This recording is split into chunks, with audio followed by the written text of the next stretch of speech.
for joining me today. On today's episode, we're continuing to look at ON1 Photo Raw 2018. In particular, today we're looking at the antique filter to give this particular image right here an antique-y, old-fashioned style look, which I think it'll look really nice on this image. I hope you agree with that. But anyway, let's get started. Let's go over to our background layer over here and type in Command-J on a Mac.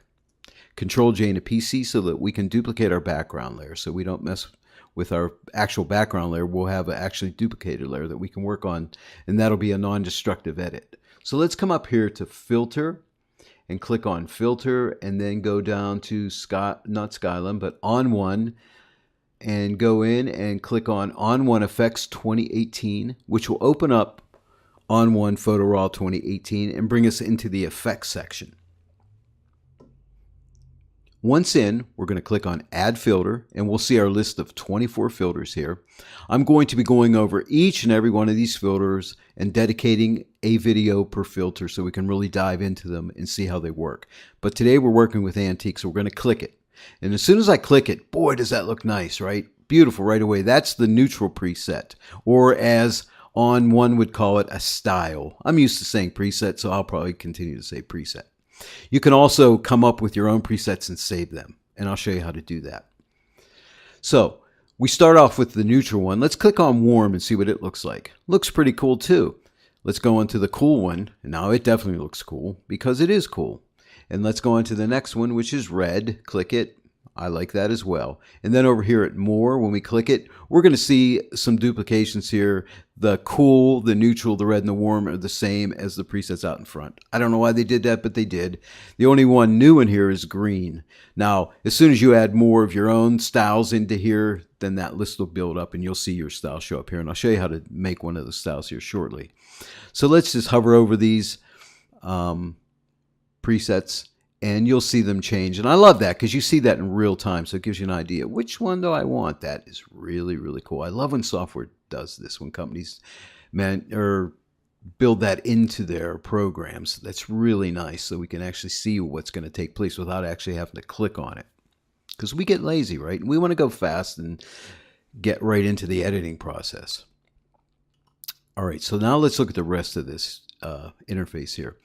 So right here where it says color, there's a drop-down menu here, so let's give it a click. And inside of here is the name of all these cities, Athens, Berlin, Cairo, and so on. As you hover over these, the effect changes for you so you can see it in real time. Berlin, nice.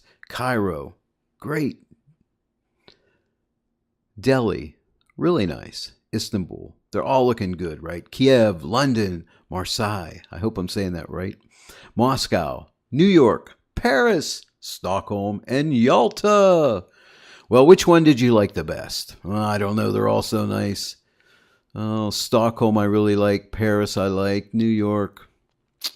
Moscow. Ooh. Stockholm. I like Istanbul. I think I like Istanbul. Do I like Istanbul?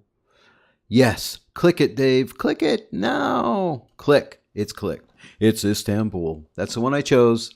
I'm sticking with it. Okay, so let's make some adjustments here. Brightness. Brightens the image. Pretty simple here. It's not that hard to do. So we can brighten up the image or darken up the image. In my case, I'm going to brighten up the image just a little bit. Then we have this fade slider here. We can add a more faded look to our image or a less faded look.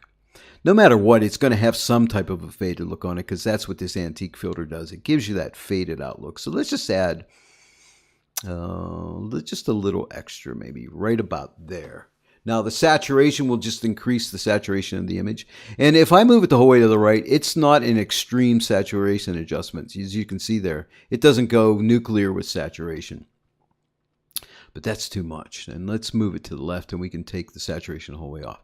But let's just build it up to the place where we think it looks fairly nice to our eyes.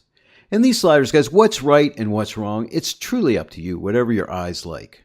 You're the artist. You make it the way you like it. I'm going to make it right there because I think I like that.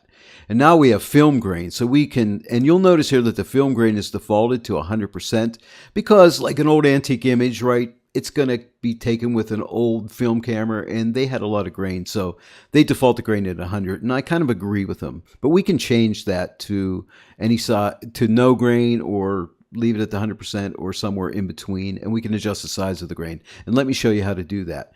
If on a Mac, if you type Command and the plus key, you'll zoom into 100%. On a PC, it would be Control and the plus key. I believe that's correct. And so let's look at the amount of grain here. So let's move the slider to the left, and you'll see the grain gets less and less till there's no grain. But I want grain, and I want my grain pretty strong.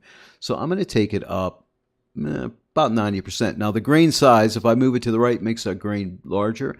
Move it to the left, the grain gets smaller and smaller. I like that larger grain, so I'm going to leave it right about there. And if I press or type Command 0 on a Mac, we'll go back to full-size screen, and that would be Control 0 on a PC.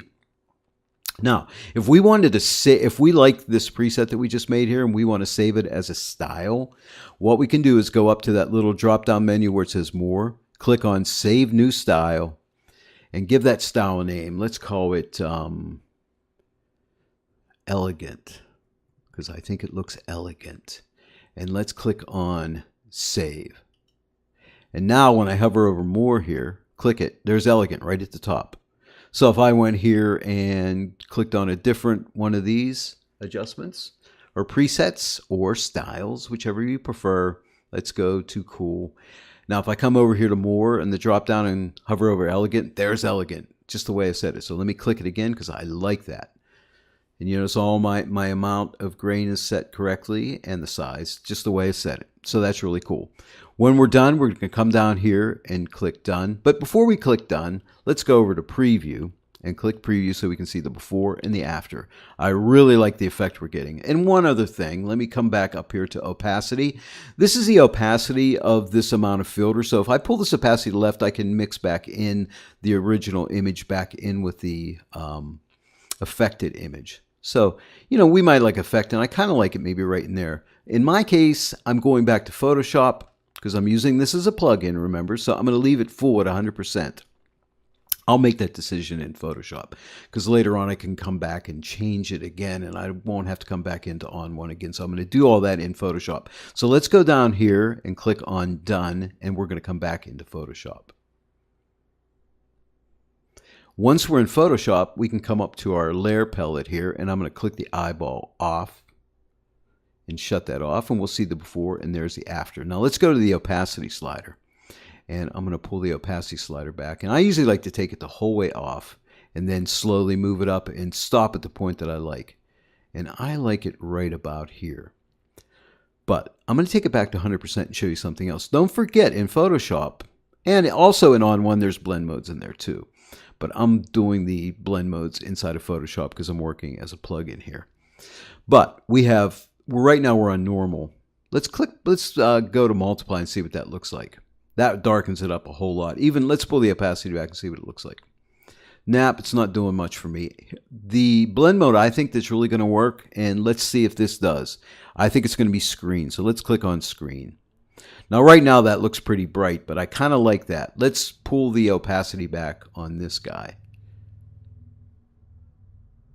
Okay. And I'm going to say maybe right about there. I think that looks really cool.